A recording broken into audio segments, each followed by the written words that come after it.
Magandang hapon po mga kapatid sa pananampalataya. Ako po ang isa sa kapatid ni Manuel. Ako po ang kanyang kuya. Ako po ay may konting mensahe sa aking kapatid na Yumao.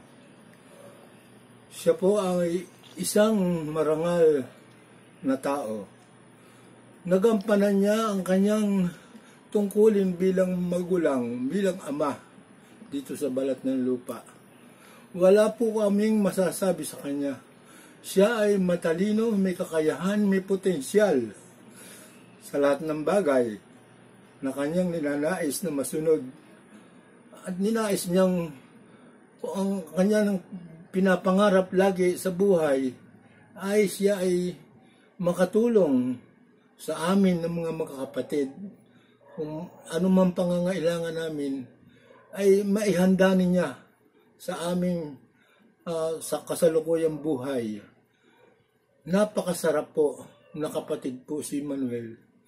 Sapagkat hindi po namin siya inuutasan, pero siya po ay nag-iisip lang para sa aming kapakanan, sa amin lahat.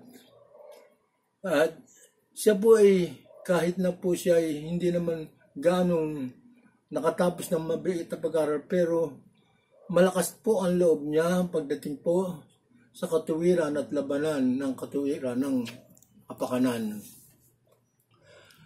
Ako po ay nagpapasalamat sapagkat nagkaroon po siya ng bonus na may mahabang edad din na inabot. Inabot siya ng 75 taong gulang na sa kapakanan at sa kalooban ng Panginoon, siya po ay binigyan din ng hindi naman napakalaki pero mayroon din kabuhayan na ikabubuhay at ang kanyang mga anak ay napag-aral niya lahat at nakatapos din ng pag-aaral. At mahal na mahal din niya ang kanyang kaisa-isang asawa.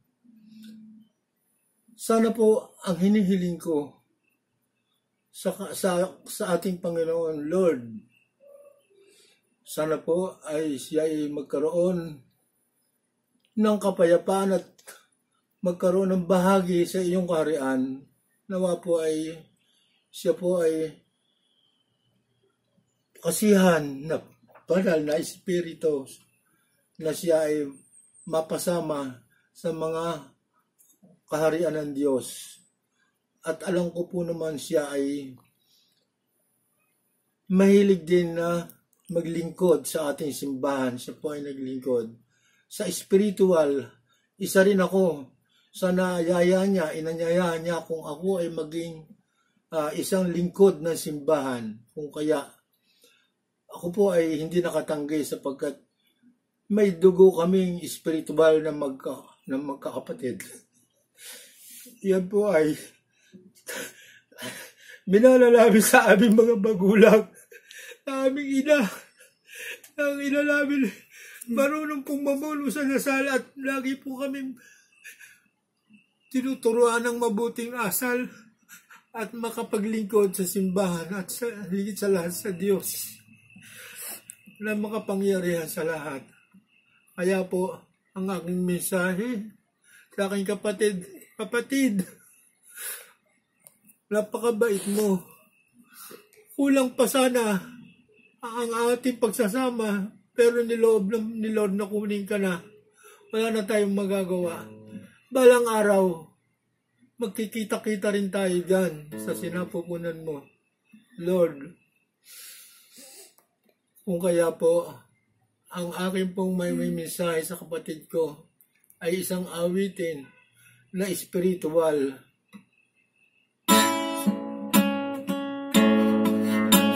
Sa malayong pook, malapit sa bundok, naroon ang isang lumang krus na pinagpakuan ng kapal sa sala ng tao'y tumubog. Kung kaya't aking iniaalay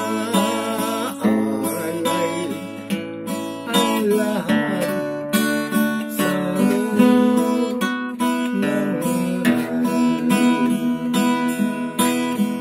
bukod dalangin at dasal ng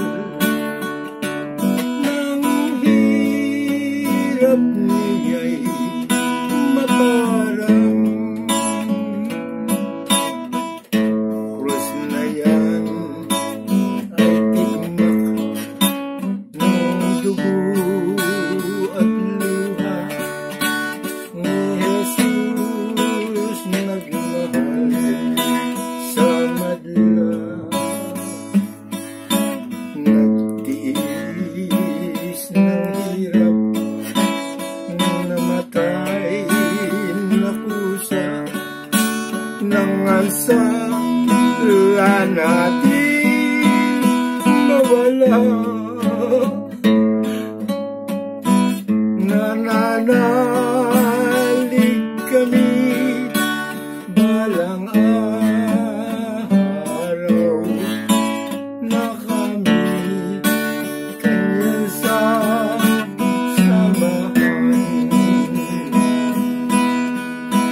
sa langit ng lupa ay buhay. Tahanang tapat at banal. Panginoon, sana po ay kasama niyo ang aking kapatid sa iyong sinapupunan. Huwag po sanang pabayaan na siya ay makasama sa mga kasalanan. Hinahangad po namin mga kapatid niya na siya ay kung may pagkakasalang nagawa sa balat ng lupa, hinihingi po namin na dalangin sa inyo na patawarin na po sila at nang makasama sa iyong kaharian.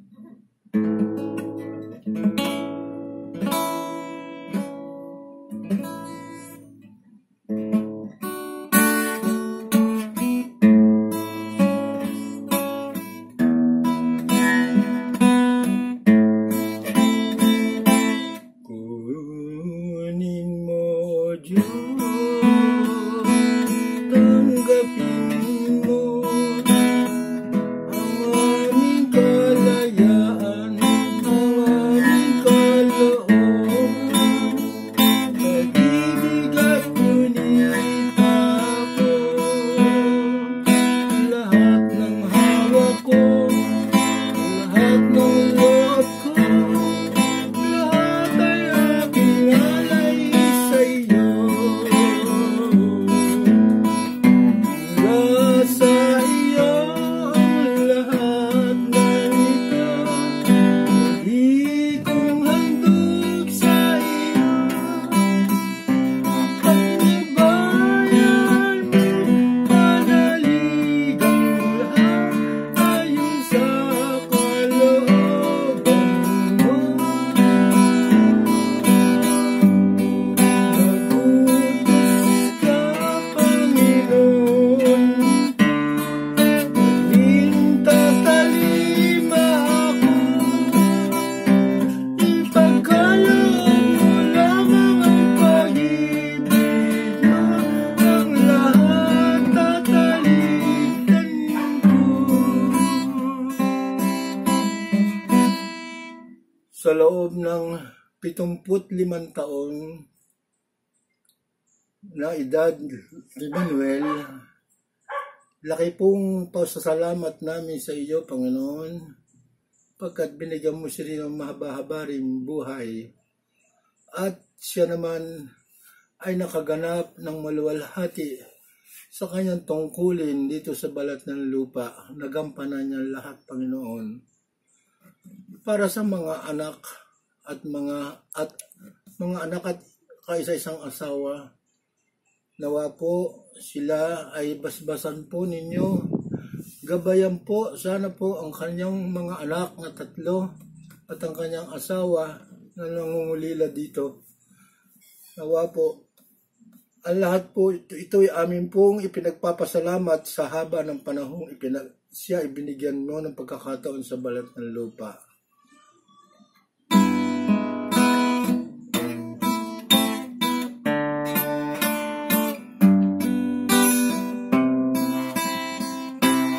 Salamat sa iyo, aking Panginoon. Ako'y inibig mo,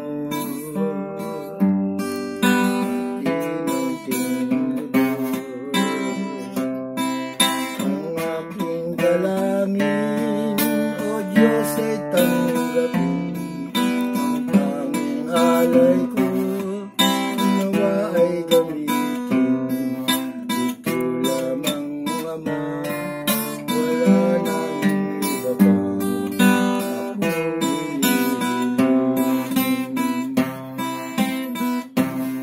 Di ko akalain ako ay biglang bansin.